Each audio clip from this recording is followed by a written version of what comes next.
एकंदरीत पाहायला गेलं सह्याद्री या शाळेचे अनेक तक्रारी आल्या होत्या.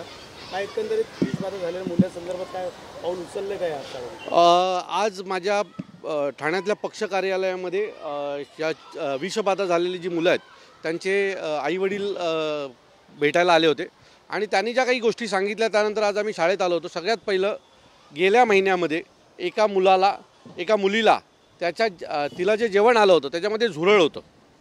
त्याच्या आधी एका मुलीला काच मिळाली होती जेवणामध्ये. सो हे असं सुरू असताना देखील शाळा प्रशासनाने त्याच कॉन्ट्रॅक्टरला ठेवलं आणि मागील 16 वर्ष तोच कॉन्ट्रॅक्टर आहे. आणि नियम असा सांगतो की शाळा प्रशासनाने जेवण हे इथे दिलं पाहिजे बनवून, बरोबर आहे. सो इथे झोपडपट्टी आहे समोर महात्मा फुले नगरमध्ये, तिथे मुलांचं जेवण बनतं.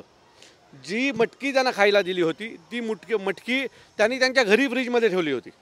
आणि ही गोष्ट सतत घडते आहे मुलांबरोबर, तरीसुद्धा शाळा प्रशासन त्या कॉन्ट्रॅक्टरला पाठीशी घालत होतं. कारण 100% याच्यामध्ये शाळा प्रशासन आणि कॉन्ट्रॅक्टर यांच्यामध्ये संगनमत आहे, त्यांच्यात काहीतरी आर्थिक व्यवहार आहे आणि त्याच्यामुळेच या सर्व मुलांच्या जीवाशी खेळण्यात आला.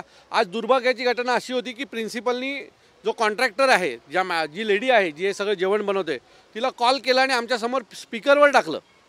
त्यावेळेला तिला विचारलं, मॅडमनी तुम्ही कुठे आहात? तर ती बोलली मी पार्लरमध्ये आहे.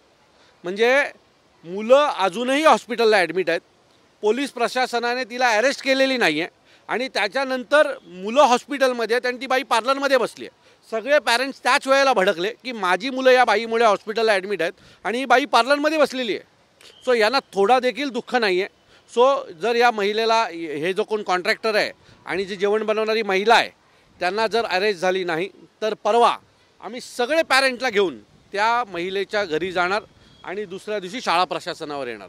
आता निर्णय पोलिसांच्या हातात आहे की त्या महिलेला अटक करायचं की नाही. जर तिला अरेस्ट परवा झाली नाही तर सर्वच्या सर्व पॅरेंट्स आणि मुलं आम्ही त्या महिलेच्या घरी जाऊ आणि तिला धडा शिकवल्याशिवाय आम्ही गप्प बसणार नाही.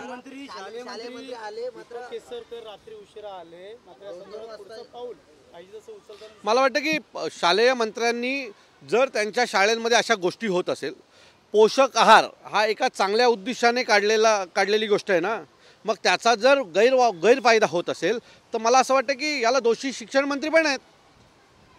तुम्हाला माहिती आहे का, ह्या शाळेची 5 जणांची एक कमिटी आहे. आलेलं अन्न रोज चेक करून मुलांना दिलं पाहिजे. ह्या कमिटीने कधीही ते अन्न चेक केलेलं नाही आहे आणि जर त्या दिवशी ते अन्न चेक केलं असतं तर त्या अन्नाला वासच येत होतं, तो अन्न पुढे गेलंच नसतं. सो ती 5 जणांची कमिटी दोषी आहे. त्याचबरोबर प्रशासन दोषी आहे. प्रशासनाने या सगळ्यावर बारीक लक्ष ठेवलं पाहिजे होतं, कारण थेट लहान मुलांच्या जीवनाचा प्रश्न आहे. तो प्रशासनही याला दोषी आहे. आणि ज्या पद्धतीने शिक्षण मंत्र्यांकडून आम्हाला अपेक्षा होती की योग्य ती कारवाई होईल, अशी कुठलीही कारवाई होताना दिसत नाही आहे. या उलट ज्या महिलेने सगळं जेवण बनवून विद्यार्थ्यांना दिलं, ती महिला आज पार्लरमध्ये बसली आहे आणि आमचे विद्यार्थी हॉस्पिटलला ॲडमिट आहेत. मला वाटतं की या शाळेत तुम्हाला सगळ्यांना नीट आठवत असेल तर 8 महिन्यापूर्वी मी एक शिक्षक आहे या शाळेतला, तो 7वीच्या मुलीबरोबर गैरवर्तन करतानाचं त्या मुलीने शाळेतल्या शिक्षक प्रिन्सिपलला कळवलं होतं. त्यावेळेला देखील त्या शिक्षकाला पाठी घालण्याचं काम या शालेय प्रशासनाने, मुख्यमंत्र्यांनी आणि ट्रस्टने केलं. शालेय प्रशासनाने, मुख्याध्यापकाने आणि प्रशासनाने केलं होतं आणि आज देखील तेच केलं आहे.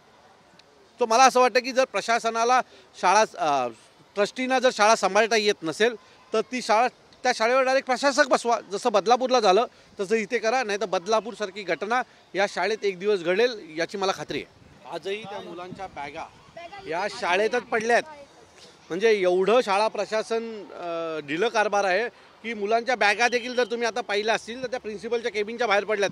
त्या देखील त्या मुलांच्या घरपोच पोचवण्याचं काम किंवा त्यांच्या आईवडिलांना बोलून त्यांना न देण्याचं काम त्या प्रिन्सिपलनी केलेलं आहे. सो अशा प्रकारचं जर शाळेत काम चालत असेल, 1020 विद्यार्थी शिकत आहेत, या 1020 विद्यार्थ्यांच्या जीवाशी शाळा प्रशासन खेळते. मी तुम्हाला म्हटलं ना, परवा जर त्या बाईला किंवा ते कोणाचं टेंडर आहे त्याला जर अरेस्ट झाली नाही तर सर्व पॅरेंट्सना घेऊन आम्ही त्या बाईच्या घरी धडक मारू.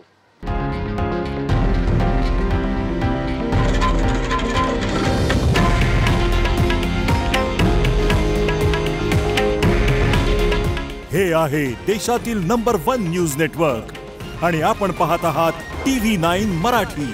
काळजी तुमची, हित महाराष्ट्राचं.